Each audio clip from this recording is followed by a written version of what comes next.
Salam kerahiman, hari ini tanggal 18 September. Kita akan baca dari 899 dan 923. Kita doa ya. Dalam nama Bapa dan Putra dan Roh Kudus, amin. Bapa kami yang ada di surga, dimuliakanlah namamu. Datanglah kerajaanmu. Jadilah kehendakmu di atas bumi seperti di dalam surga. Berilah kami rejeki pada hari ini, dan ampunilah kesalahan kami, seperti kami pun mengampuni yang bersalah kepada kami. Dan janganlah masukkan kami ke dalam pencobaan, tetapi bebaskanlah kami dari yang jahat. Amin. Dalam nama Bapa dan Putra dan Roh Kudus, amin. 899. Aku sungguh-sungguh mendambakan kematian. Aku tidak tahu apakah dalam hidupku aku pernah mengalami kerinduan yang sebesar ini akan Allah. Ada kalanya aku jatuh pingsan karena merindukan Dia. Oh, betapa buruknya bumi ini ketika orang sudah mengetahui surga. Aku harus memaksa diri untuk hidup. Oh, kehendak Allah, Engkaulah makananku. Lanjut 923. 7 Februari 1937. Hari ini Tuhan berkata kepadaku, aku minta darimu persembahan yang sempurna dan yang terbakar seluruhnya, yakni persembahan kehendak. Tidak ada pengorbanan lain yang dapat dibandingkan dengan yang satu ini. Aku sendiri sedang mengarahkan hidupmu dan mengatur segala sesuatu sedemikian rupa, sehingga bagiku engkau akan menjadi suatu kurban lestari dan akan selalu melaksanakan kehendakku. Dan untuk menggenapi kurban ini, engkau akan menyatukan dirimu dengan aku di salib. Aku tahu apa yang dapat engkau lakukan. Aku sendiri akan memberi engkau banyak perintah secara langsung, tetapi aku akan menunda kemungkinan pelaksanaannya dan membuatnya bergantung pada orang-orang lain. Tetapi apa yang tidak dapat dilaksanakan oleh para superior, aku sendiri akan langsung menggenapinya dalam jiwamu. Dan dalam lubuk jiwamu yang paling tersembunyi, suatu kurban yang sempurna akan dipersembahkan. Bukan hanya untuk sesaat, tetapi ketahuilah putriku, bahwa persembahan ini akan berlangsung sampai akhir hayatmu. Tetapi masih ada waktu sehingga aku, Tuhan, akan memenuhi semua keinginanmu. Aku bersukacita dalam dirimu seperti dalam hosti yang hidup. Janganlah ada sesuatu yang menggetarkan hatimu. Aku menyertaimu. Itu yang Tuhan katakan. Kita mulai ya. Aku sungguh-sungguh mendambakan kematian. Suster Faustina tahu bahwa kalau dia mati, dia bertemu Tuhan. Beda sama kita ya. Kita nggak mau cepat mati. Semua orang nggak ada yang mau mati. Bahkan yang napasnya udah setengah mati pun tetap nggak mau mati. Beda ya sama yang dikatakan oleh Suster Faustina. Kata-kata dikatakan bahwa aku sungguh mendambakan kematian, ini bukan satu ungkapan putus asa, bukan ungkapan hidup ini sia-sia, tapi dia sangat merindukan Tuhan. Seperti yang tadi saya katakan, kalau dia mati, dia ketemu Tuhan. Contoh ya, ada satu ibu, suaminya sakit, akhirnya suaminya meninggal. Padahal waktu hidupnya suaminya itu nggak baik sama dia, ya. apalagi waktu masih muda.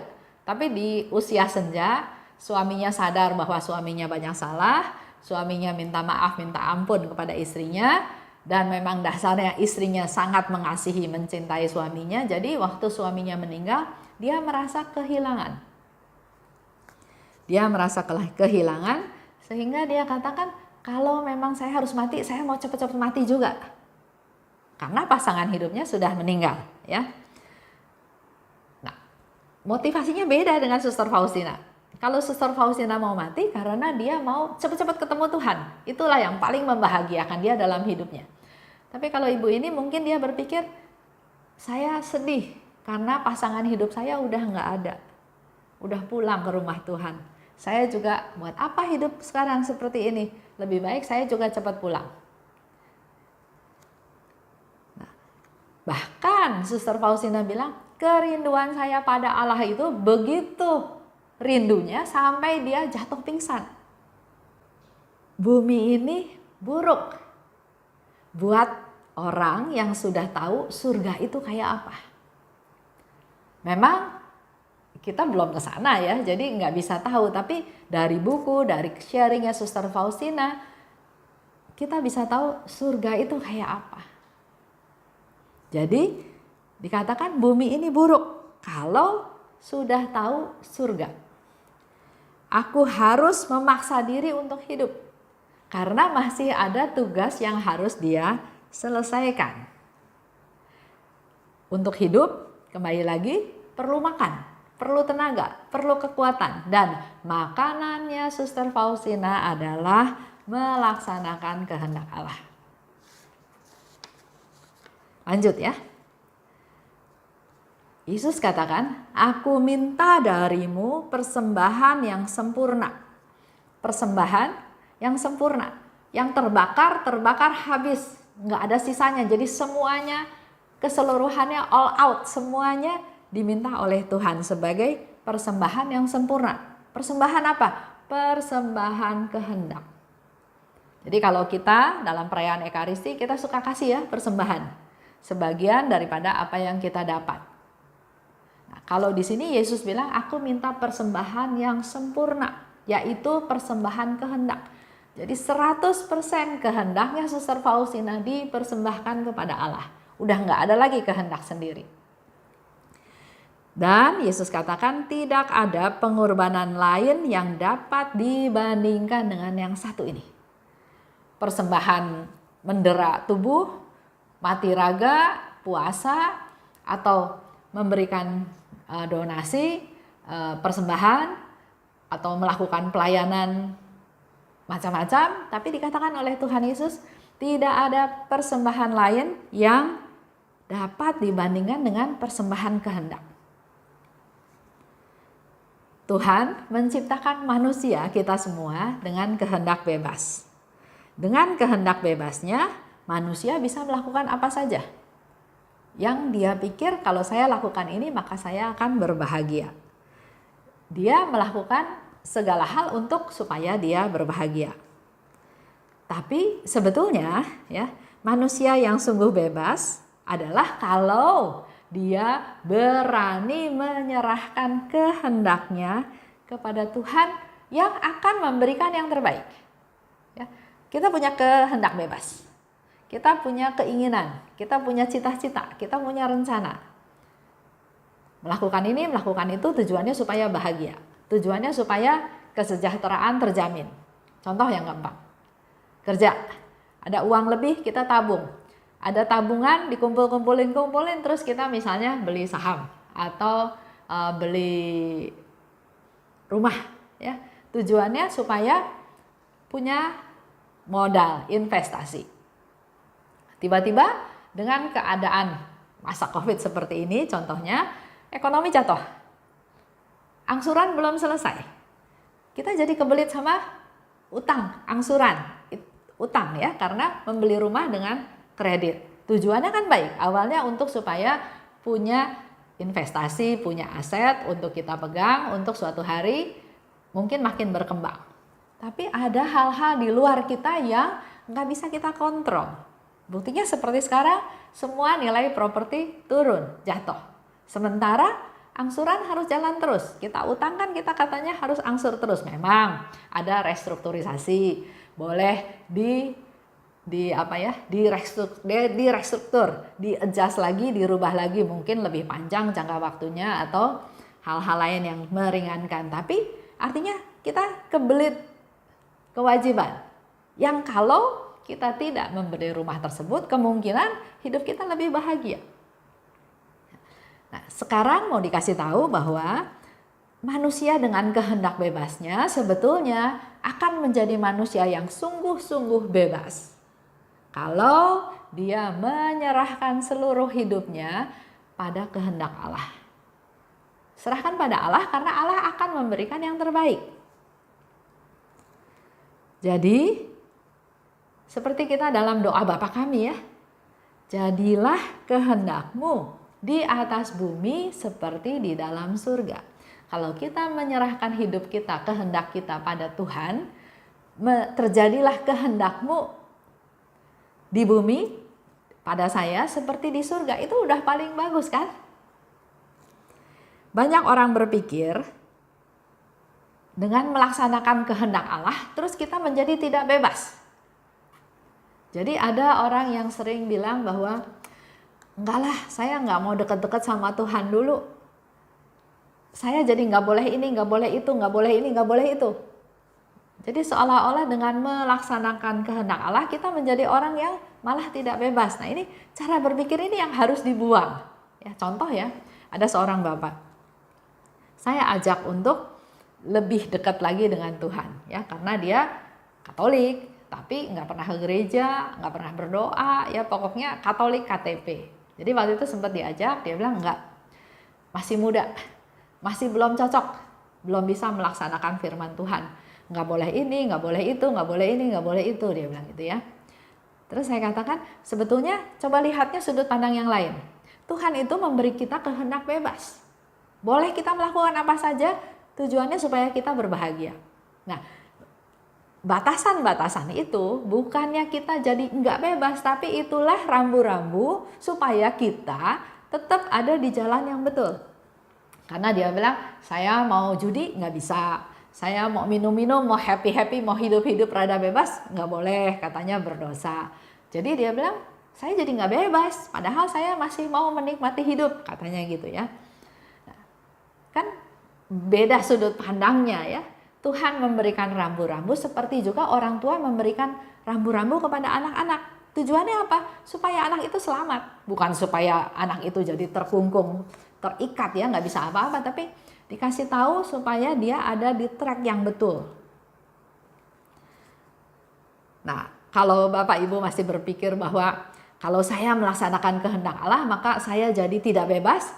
Coba direnungkan lagi, direfleksikan lagi, enggak bebasnya di mana? Kalau kita baca kehendak Allah dari Yohanes 6 nomor 40, di situ dikatakan, inilah kehendak Bapakku, yaitu supaya setiap orang yang melihat Anak dan yang percaya kepadanya beroleh hidup kekal. Jadi kehendak Allah itu adalah supaya kita semua mengalami hidup kekal. Nah, coba bandingkan dengan Bapak tadi. Kalau dengan gaya berpikir seperti itu, hidup kekal yang bagaimana yang dia akan bisa alami? Lanjut ya. Supaya beroleh hidup kekal dan supaya aku membangkitkan pada akhir zaman. Itu yang dikatakan di Yohanes 6:40. Lanjut. Siapapun yang melaksanakan kehendak Bapakku di surga, dialah saudaraku laki-laki, dialah saudaraku perempuan, dialah ibuku.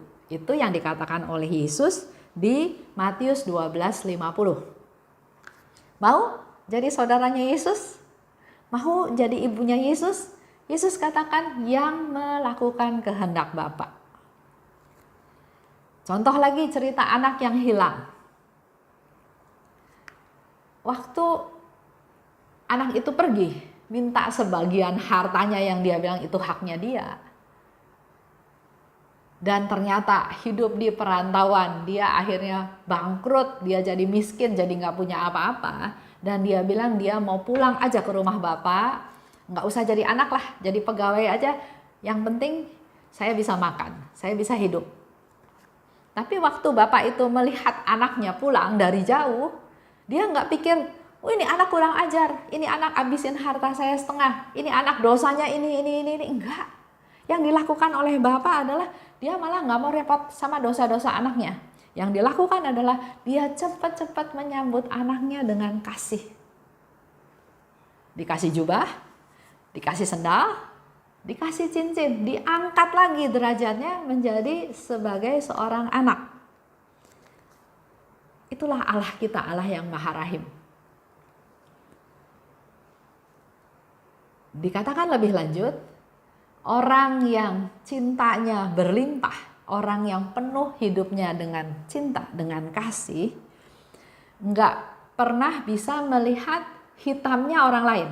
Ya, kalau kita hidupnya dengan penuh cinta, penuh kasih, kasih kita terima dari Tuhan.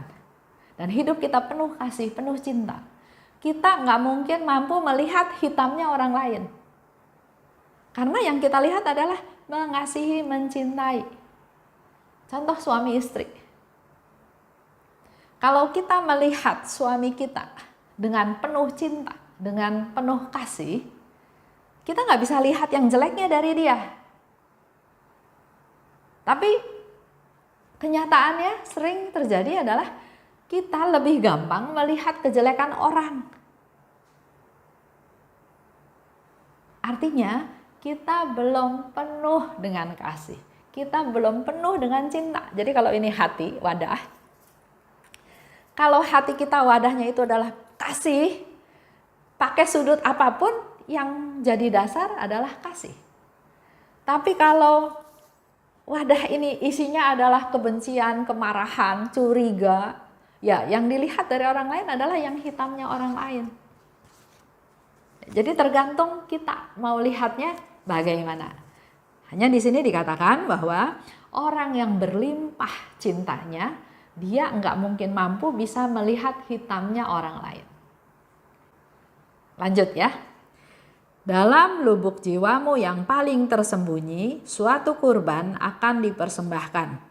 Bukan hanya untuk sesaat, tapi ketahuilah putriku, bahwa persembahan ini akan berlangsung sampai akhir hayatmu. Persembahannya Suster Faustina membiarkan dirinya dia sampai akhir hayatnya dipakai Tuhan untuk menjadi alatnya Tuhan supaya karyanya Tuhan terlaksana. Dia taat pada pimpinan biara, dia taat pada bapa pengakuannya, pada pembimbingnya. Itu yang harus kita lakukan. Dikatakan lebih lanjut oleh Yesus, aku bersukacita dalam dirimu, seperti dalam hosti yang hidup. Jangan ada sesuatu yang menggetarkan hatimu. Aku menyertaimu.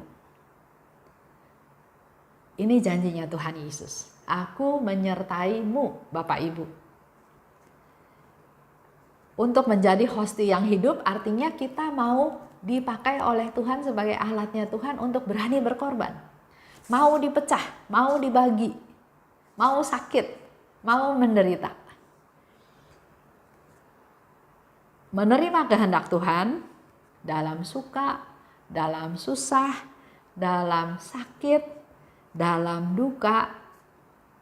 Menerima kehendak Tuhan karena Tuhan izinkan hal itu terjadi. Memberi dengan limpah, maka kalau kita jadi hosti yang terpecah, ya, memberi dengan berlimpah, kita memberi kepada orang-orang di sekitar kita yang membutuhkan, bukan hanya materi ya, memberi perhatian, memberi maaf, memberi support, memberi advice, kita memberi, maka Allah akan memberi kita yang lain tanpa batas. Itu aja untuk hari ini. Kita doa, masuk ke doa penutup ya. Dalam nama Bapa dan Putra dan Roh Kudus, amin. Allah Bapa yang Maha Baik, terima kasih Tuhan atas rahmat-Mu. Pada hari ini kami menjadi lebih jelas lagi dalam hidup kami ini apa yang harus kami lakukan. Seperti Suster Faustina sangat rindu untuk mati karena dengan demikian bisa bersatu dengan Engkau.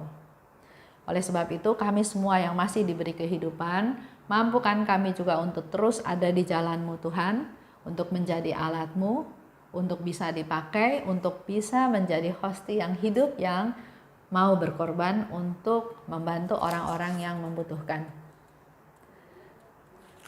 Engkau juga memberikan satu janji kepada kami semua, kami tidak perlu takut karena Engkau menyertai kami. Terima kasih Tuhan atas segala rahmat yang Kau berikan kepada kami. Amin. Dalam nama Bapa dan Putra dan Roh Kudus. Amin. Salam kerahiman.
serta bersorak-sorak.